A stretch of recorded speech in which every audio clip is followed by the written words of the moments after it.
I never thought a corsage could break a heart until I watched my stepdaughter Melissa pin one on her wrist while deliberately avoiding eye contact with me. The delicate white orchid matched her ivory gown perfectly, just like everything else I'd spent months planning for her senior prom. But as she adjusted the flowers, her attention was focused entirely on the man standing beside her. Her biological father, Derek, who'd shown up 20 minutes ago with his usual swagger and immediately claimed credit for his beautiful daughter. The irony wasn't lost on me.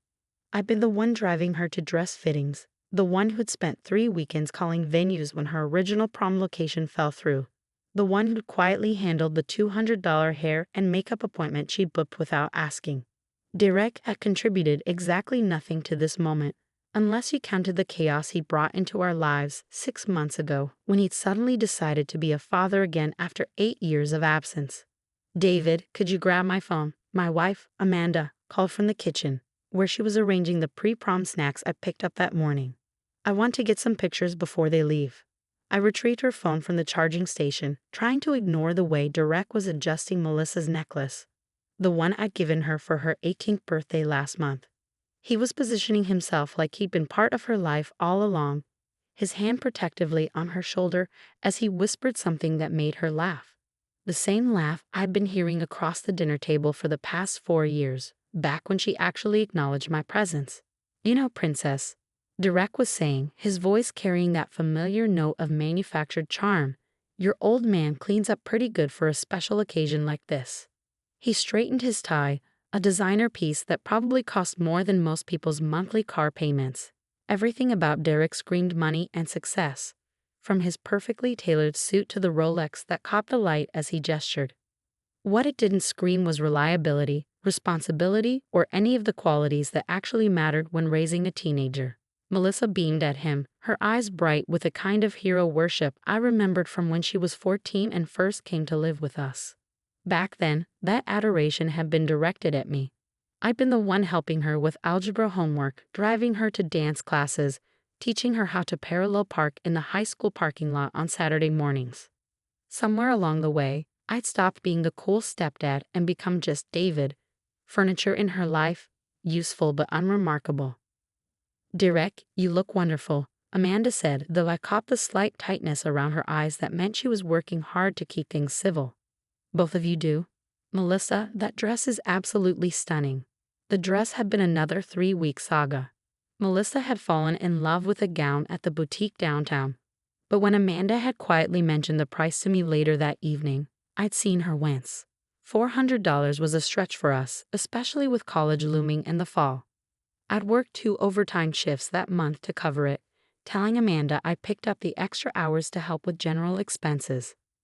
Melissa never knew about those long nights at the medical center, never knew I covered the cost of her dream dress while pretending Amanda's budget could handle it. "Thanks, Mom," Melissa said, smoothing the silk fabric. Derek helped me pick out the shoes. She lifted her foot slightly, showing off silver heels that probably cost another $150. "He said a girl only gets one senior prom, so it should be perfect." I felt my jaw tighten involuntarily. Derek had helped her pick out shoes during one of their Saturday afternoon shopping trips, excursions that had become regular occurrences since his return.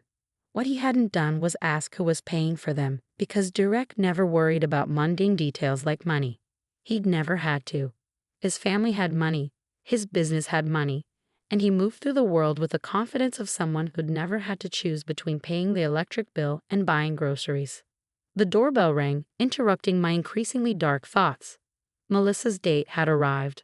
A nice kid named Jason whose family I'd gotten to know through the school district. His father was a teacher at the elementary school where I served on the board, and we'd struck up a friendship over our shared commitment to education funding. Jason was exactly the kind of young man I'd hoped Melissa would choose, respectful, ambitious, planning to study engineering in the fall. "I'll get it," I said, grateful for the excuse to step away from Derek's performance. Jason stood on our front porch looking nervous and handsome in his rental tux, a clear plastic box containing Melissa's corsage clutched in his hands. Behind him, his parents waited in their car, following the tradition we'd established of carpooling to reduce the number of teenage drivers on prom night. "Hi, Mr. Chen," Jason said, his voice only slightly shaky with nerves. Is Melissa ready? She is, I assured him, stepping aside to let him enter. You both look great. Your parents staying for pictures? Yes, sir. Mom brought her camera. Jason's relief at having something to talk about was palpable. Despite having dated Melissa for 6 months, he still treated me with the careful respect of a young man who understood that stepdads could be protective. We returned to the living room just as Derek was explaining to Amanda how he'd coordinated the whole evening for Melissa. I made sure Jason's family knew about the dinner reservation at Chef Laurent. He was saying, "Can't have my princess eating at some chain restaurant on her prom night." I felt the familiar knot in my stomach tighten. Chez Laurent was the most expensive restaurant in the city, the kind of place where appetizers started at $30. I'd made a reservation at Giuseppe's, a family-owned Italian place that was nice without being financially devastating for Jason's family. But apparently, Derek had taken it upon himself to upgrade the plans without consulting anyone about who was actually paying for this upgrade. Jason's expression had gone carefully neutral, the look of a teenager trying to hide panic. I caught his eye and gave him a subtle nod. Later, I'd quietly handle whatever financial crisis Derek had just created. It wouldn't be the first time I had to clean up the aftermath of Derek's grand gestures. Derek, Amanda said carefully, I think David might have already made arrangements. Oh, I took care of it, Derek waved dismissively. Called the restaurant myself, spoke to the manager. The Martinez party will be dining at 8:30 instead of 8. He turned to Jason with a kind of smile that didn't quite reach his eyes. I assume that's not a problem. I know Melissa's used to a certain standard. The implication hung in the air like smoke. Derek wasn't just talking about dinner reservations. He was drawing lines, establishing hierarchies. He was the biological father, the one with money and connections. Jason was just a high school kid, and I was just the stepdad who'd been keeping the seat warm until the real parent returned. Actually, I said, my voice carefully level. I should probably call Giuseppe's and cancel our reservation. Don't want them holding a table unnecessarily. Derek's smile widened, satisfied. Good thinking. Always important to be considerate of working people. The condescension in his tone was masterful, just subtle enough that calling it out would seem petty, but clear enough that everyone in the room understood the message. Derek was the kind of man who ate at restaurants where you needed reservations weeks in advance. The rest of us made do with places that appreciated 24 hours notice. Amanda's camera appeared, and we began the ritual of prom photos. Derek immediately positioned himself next to Melissa, his arm around her shoulders in a pose that spoke of ownership rather than affection. When Amanda suggested including me in some of the shots, Derek graciously stepped aside with an expression that managed to convey both generosity and mild confusion about why the stepdad needed to be in the family photos. Get one of just Melissa and Derek, Amanda said, and I could hear the forced cheerfulness in her voice. Father and daughter. As I watched Derek pose with Melissa, his hand on her shoulder, his expression proud and proprietary, I thought about the college applications I'd helped her complete, the essays I'd proofread, the deadlines I'd helped her track, the application fees I'd paid when Amanda wasn't looking. Derek had been completely absent for that process, but somehow he'd still managed to insert himself into her future. You know what? Derek said suddenly, as if struck by inspiration. I should be the one to walk Melissa out to the car. Father's privilege, right, princess? Melissa's face lit up like he'd just offered her the moon. Really? That would be amazing. I felt something cold settle in my chest. For 4 years, I'd been the one handling the important moments. I'd walked her into her first day at our high school, stood beside her at the academic awards ceremony when she made honor roll, been there for every milestone that Derek had missed. And now, on one of the biggest nights of her senior year, she was erasing me from the picture entirely. That's a wonderful idea, Amanda said, though I could see the apology in her eyes when she looked at me. Derek straightened his jacket and offered Melissa his arm with a flourish that belonged in a movie rather than our suburban living room. Shall we, princess? Your chariot awaits. As they headed toward the door, Derek paused and turned back to me with an expression of casual superiority. David, thanks for handling all the logistics tonight. I know Melissa appreciates having someone reliable to take care of the details while the real family enjoys the moment. The real family. The words hit like a physical blow, delivered with such casual cruelty that for a moment I couldn't breathe. 4 years of school events, 4 years of homework help, 4 years of being the steady presence in Melissa's life, and I was just logistics. Derek had been absent for her entire high school experience, but somehow he was real family, while I was just the help. I watched through the front window as Derek escorted Melissa to Jason's car, taking his time, making sure the neighbors could see him in his role as the proud father. He shook Jason's hand with a kind of firm grip that was meant to intimidate, said something that made Jason nod seriously, and then kissed Melissa's cheek before helping her into the backseat. As the car pulled away, Derek remained on the sidewalk, waving like he was sending off royalty. Then he walked back toward the house, his expression already shifting from paternal pride to something more calculating. Well, he said, stepping back into the living room where Amanda and I were cleaning up the remnants of the photo session. That went perfectly. Melissa looked absolutely radiant, didn't she? She did. Amanda agreed, though her voice was carefully neutral. Derek settled into my usual chair, the leather recliner I'd bought when we first moved into this house. He made himself comfortable with a kind of ease that suggested he belonged here, had always belonged here. You know, he continued, I've been thinking about Melissa's future. College, career plans, all of that. It's time for her real family to take a more active role in shaping her path. I felt Amanda tense beside me. We'd been dreading this conversation for months, ever since Derek had started his campaign to rebuild his relationship with Melissa. It wasn't enough for him to be part of her life. He needed to be the most important one. Derek, Amanda said carefully, Melissa's already submitted her college applications. She's been accepted to several schools. Yes, I know, Derek waved dismissively. But I think we can do better than state schools and community colleges. I've been looking into some options that might be more appropriate for someone with her potential. The condescension was breathtaking. Melissa had worked incredibly hard to get accepted to the state university and had earned academic scholarships that would cover most of her tuition. But Derek saw state schools as beneath his daughter, beneath the image he wanted to project. She's actually been accepted to some excellent programs, I said, unable to keep quiet any longer. The scholarships she received.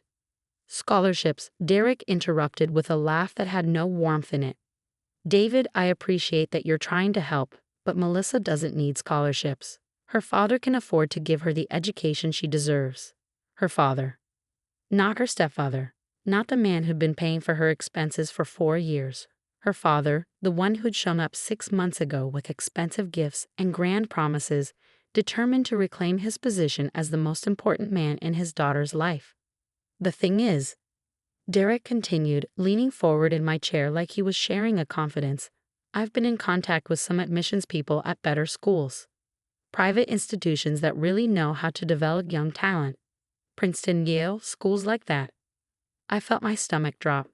Melissa had never expressed interest in Ivy League schools, had never even taken the SATs at the level those institutions required. But more than that, the application deadlines for those schools had passed months ago. Derek, Amanda said, her voice taking on that warning tone I recognized. Those applications had to be submitted back in January. It's May now. Derek's smile was pure confidence, the expression of a man who'd never encountered a problem that money couldn't solve. Amanda, sweetheart, you're thinking like regular people. When you have the right connections, the right influence, deadlines become more flexible. I stared at him, beginning to understand the scope of what he was suggesting. Derek wasn't just talking about college applications. He was talking about buying Melissa's way into an elite institution through connections and influence, the kind of corruption that had been making headlines for years. Wealthy parents using their money to circumvent the system everyone else had to follow. You can't be serious, I said. Derek's expression hardened slightly, the mask of casual charm slipping just enough to show the man underneath. David, I understand this is difficult for you. You've done your best to provide for Melissa, and I'm grateful for that. But now her real father is back, and it's time for her to have the opportunities she deserves. The real father is back. The phrase echoed in my head, carrying all the dismissal and contempt Derek could pack into 4 words. I'd been keeping the seat warm, handling the daily responsibilities of parenting while Derek was off living his life without consequences. Now that Melissa was old enough to be interesting, old enough to reflect well on him, he was ready to claim credit for everything I built. The opportunities she deserves, I repeated slowly. You mean the opportunities you can buy for her? Derek's smile returned, colder this time. I mean the opportunities that come with having a father who's successful enough to provide them. Not everyone can give their children that kind of advantage, David. There's no shame in acknowledging your limitations. My limitations. The man who'd been absent for 8 years, who contributed nothing to Melissa's development or education, was lecturing me about my limitations. The man who'd never helped with homework, never attended a parent-teacher conference, never worried about how to pay for school supplies, was dismissing everything I'd done as insufficient. I thought about the envelope in my home office, the one I'd been carrying around for 3 weeks. The one that contained information Derek had no idea I possessed. Information that would change everything about his grand plans for Melissa's future. You know what, Derek? I said, standing up from the couch. You're absolutely right. There are opportunities that come with having the right kind of father. Derek's smile widened, mistaking my agreement for capitulation. I'm glad you understand. This isn't personal, David. It's just what's best for Melissa. I'll be right back, I said, heading toward my office. There's something I think you should see. In my office, I opened the locked drawer where I kept important documents. The envelope was right where I'd left it, thick with official papers and documentation. I'd been hoping I wouldn't have to use it, hoping that Derek would eventually show some genuine interest in being a father, rather than just playing one. But his performance tonight, his casual dismissal of everything I'd done for Melissa, had made the decision for me. When I returned to the living room, Derek was explaining to Amanda how he planned to transition Melissa's care to him over the summer, how she'd be spending more time at his place, how he'd be taking over her college planning, how it was time for her to have a proper father figure in her life. Derek, I said, settling back onto the couch and placing the envelope on the coffee table between us. Before you make any more plans for Melissa's future, there's something you should know. Derek glanced at the envelope with mild curiosity, like it was a piece of junk mail that had accidentally been placed in his vicinity. What's that? It's information about your background, I said, my voice carefully neutral. The kind of information colleges look at when they're considering applicants. For the first time since he'd walked into our house, Derek looked uncertain. I don't know what you're talking about. I opened the envelope and pulled out the first document, a criminal background check with Derek's name and photo clearly visible at the top. I'm talking about your arrest record, Derek, the charges that were filed against you in Nevada 3 years ago. Derek's face went white, then red, then white again. Amanda was staring at both of us like we'd started speaking a foreign language. That was dismissed, Derek stammered. The charges were dropped. The charges were reduced, I corrected, pulling out the next document. Fraud in the second degree, reduced from fraud in the first degree as part of a plea agreement. You received 2 years probation and community service. The room had gone completely silent except for the sound of Derek's labored breathing.